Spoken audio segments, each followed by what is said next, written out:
Thanks. Gotta get back in the habit of doing these morning messages. Today is as good a day as any. Let's talk about renewing our mind in light of our meeting yesterday with Andrew Farley. If I was to, when we think about renewing our mind, what's the first thing that comes to our unrenewed mind? First thing that comes to our unrenewed mind is Romans 12:2. Do not be conformed to this world, but be transformed by the renewing of our mind. Now, when we hear that, what's the first thing that would come to our unrenewed mind in need of transformation and renewal in terms of how we go about doing that and to what end? Why? Knee jerk, read the Bible, memorize it, and for the purpose of doing good, changing our actions, obeying. Why is it? Why is our knee jerk to go to Romans 12:2 when we could go to Ephesians 4:22? 21, 22, 23. If indeed you have been taught in him, just as truth is in Jesus, that in reference to your former manner of life, you lay aside the old self, which is being corrupted in accordance with the lusts of deceit, that you be renewed in the spirit of your mind. You probably don't even know this verse exists. You be renewed in the spirit of your mind and put on the new self, which in the likeness of God has been created in righteousness and holiness of the truth.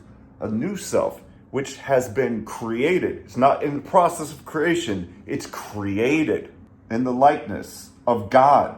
It's been created righteous, holy, and in the truth of the truth. It's already done. Right here, we've got this concept of the renewal of our mind smack dab in the middle of two verses. About context, it's in the context. It's right in the middle of two verses that refer specifically to identity, not actions, not obedience, not doing right things. It's good to obey. It's good to do right things. What if those are what if the primary thing is renewing our mind to the truth of who God is and who we are in relation to him?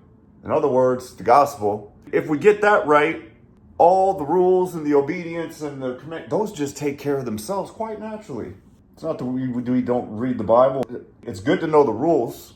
It's good to know what it is specifically that we need to be working with the Spirit that is good for people and harmful for people. There's a delicate balance to this whole thing. This is true. I just find it interesting that when we think of renewing our mind, we go to Romans 12, which is in the context of Romans 12 is all about actions. Romans 12 is like, here's how to be a Christian. This is a whole list of rules.